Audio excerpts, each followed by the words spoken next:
உனக்கு இங்க என்ன வேலை? நானும் இந்த கம்பெனி எம்ப்ளாயி தானே.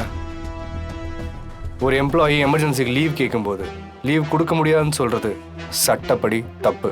அது தெரியுமா உங்களுக்கு? இந்த சட்டம் எல்லாம் என்கிட்ட பேசிட்டு இருக்காத. நான் இந்த கம்பெனியோட என்ன முதலாளி அதானே? முதலாளினா என்ன வேணா செய்வீங்களா? எங்க உரிமையை பறிப்பீங்களா? வேலை செய்யறதுக்கு தான் நீங்க சம்பளம் கொடுக்குறீங்க, எங்க உரிமையை பறிக்கிறதுக்காக இல்லை. இங்க பாரு, நாளைக்கு ஏகப்பட்ட மீட்டிங் இருக்குன்னு சொல்லிட்டு இருக்க. நீ தேவையில்லாம இங்க வந்து பிரச்சனை பண்ணிட்டு இருக்க. கிளம்பு முதல்ல. முடியாது சார், நீங்க அவருக்கு லீவ் கொடுத்தே ஆகணும். அவருக்கு லீவ் கொடுத்துட்டா அவர் வேலை யாரு பாக்குறதா? நீ பாக்குறியா? அவ்வளோ அக்கறை இருந்தா நீங்க பார்க்க வேண்டியது தானே. ஏன் உங்களால மேனேஜ் பண்ண முடியாதானே? ஏய், நானும் பார்த்துக்கிட்டே இருக்கேன். ஆரம்பத்துல இருந்து எனக்கு எதிராக நின்றுட்டு இருக்க.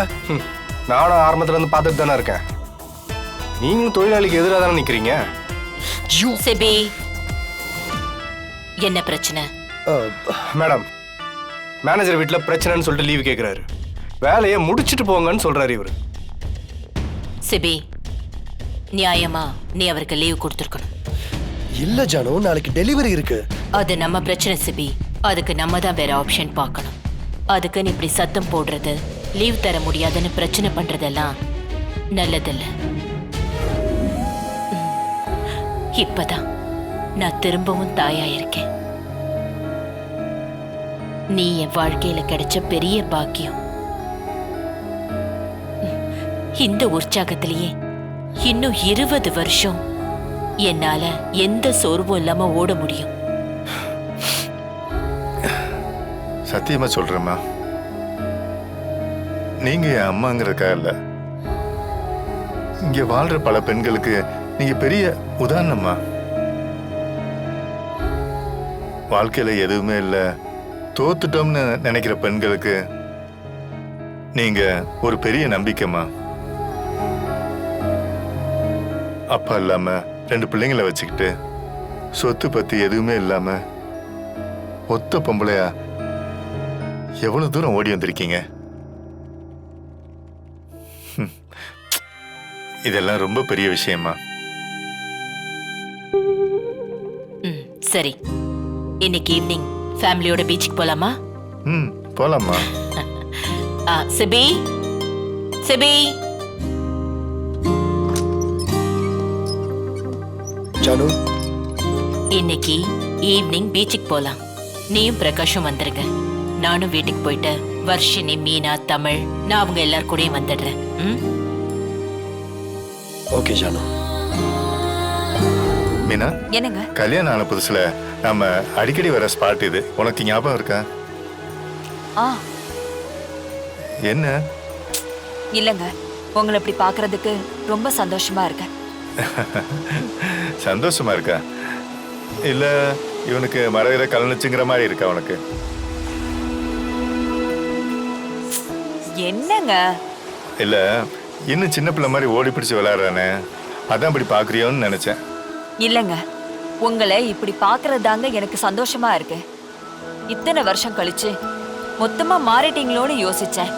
நீங்க அப்படியே இருக்கீங்க. நான் தாங்க மாறிட்டேன். இனிமே உங்களுக்கு ஏத்த மாதிரி என்ன நான் மாத்திக்கிறேன்.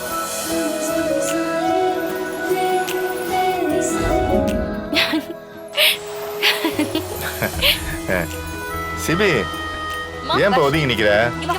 கடலுக்கு வந்தா முதல்ல கடல்ல காலை நினைக்கணும். சிபி, உனக்கு ஞாபகம் இருக்காப்பா, இந்த பீச்ல தினம் ஈவினிங் உன்னை வாக்கிங் கூட்டிட்டு வருவேன். நீ என் விரலை பிடிச்சிட்டு விடவே மாட்ட. என் கையை பிடிச்சிட்டே இந்த பீச்சு ஃபுல்லா நடப்ப. அப்பெல்லாம் இவ்வளவு கடைகளே இல்லப்பா, வெறும் பஞ்சு மிட்டாய் கடை மட்டும்தான் இருக்கும். தினமும் என்கிட்ட பஞ்சு மிட்டாய் வேணும்னு நீ அடம் பிடிப்ப.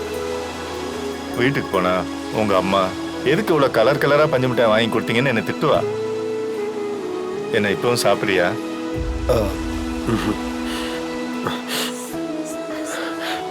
என்னாச்சுப்பா? ஒண்ணும் இல்லப்பா. அப்பா, அப்பா, வாங்க கண்ணாமூச்சி விளையாடலாம். அம்மா கூப்பிடுமா? வாங்க.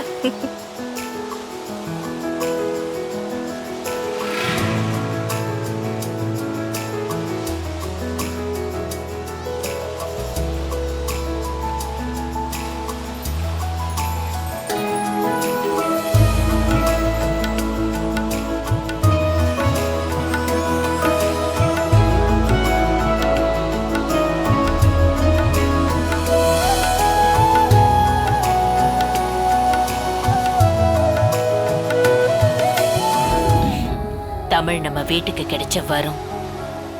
ஆமா ஆமா, வரந்தான். இப்படி ஒரு வரம் யாருக்கு கிடைக்கும்? என் புருஷனை கோமாவில படுக்க வச்சவரோட பொண்டாட்டிய கோயிலுக்கு கூட்டிட்டு வரா, நம்ம குடும்பத்தோட சேர்த்து வைக்க பாக்குறா. எப்பேற்பட்ட வரம் அந்த பொண்ணு! நல்லா மெச்சுக்கோங்க அத்தை. மீனா, தமிழை பத்தி நல்ல விதமா தானே பேசிட்டு இருக்கோம். எதுக்கு இப்ப தப்பா பேசுற? பின்ன இது நல்ல விஷயமாங்க? அவளால அத்தையும் இந்த குடும்பமும் எவ்வளவு அவமானப்பட்டிருக்கு. இப்ப வரைக்கும் அத்தை மனசளவுல எவ்வளவு உடைஞ்சு போயிருக்காங்க. நான் எவ்வளவு காயப்பட்டிருக்கேன்னு எனக்கு தாங்க தெரியும். திடீர்னு அவளை கொண்டு வந்து இந்த குடும்பத்தோட சேர்த்து வைக்க பாக்குறா. அது சரியா? தப்புதான் மீனா. உன்னோட கோவத்துல நியாயம் இருக்கு. ஒரு சில விஷயங்களை என் புள்ள பிரகாஷே பண்ணாலும் நான் சகிச்சுக்க மாட்டேன்.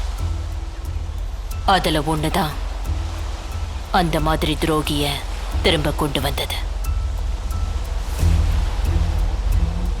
அந்த விஷயத்த தமிழ் திரும்பவும் பண்ணானா அப்போ நான் தமிழ்னு கூட பார்க்க மாட்டேன்.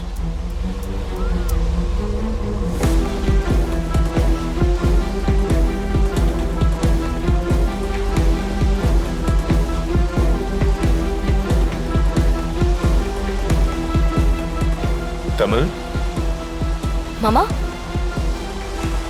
அம்மு விஷயத்துல அம்மாவோட கோபம் சாதாரணமா இல்லைம்மா. இன்னும் ரொம்ப உக்கிரமா தான் இருக்காங்க. எதுவா இருந்தாலும் அவசரப்படாம பார்த்து நிதானமா தான் செய்யணும். இனி அம்மு விஷயத்துல எது செய்யறதா இருந்தாலும் யோசிச்சு தான் செய்யணும்.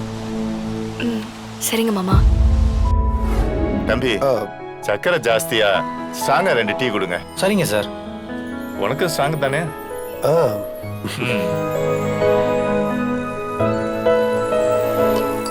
அப்பா வாங்கப்பா உட்காரலாம். சரிப்பா.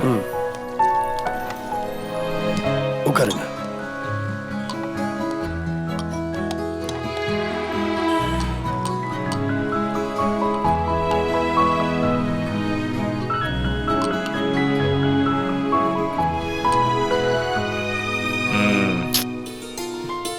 எத்தனை வருஷம் ஆனாலும் ரோட்டு கடையில் இருக்கிற டீயோட டேஸ்ட் இப்பவும் மாறவே இல்லைப்பா.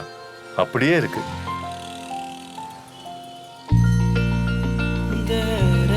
தம்பி, பஜ்ஜி போண்டாலாம் இருக்குல்ல? இருக்கு சார். ஒரு பிளேட் வச்சு கொடுங்க. சரி சார்.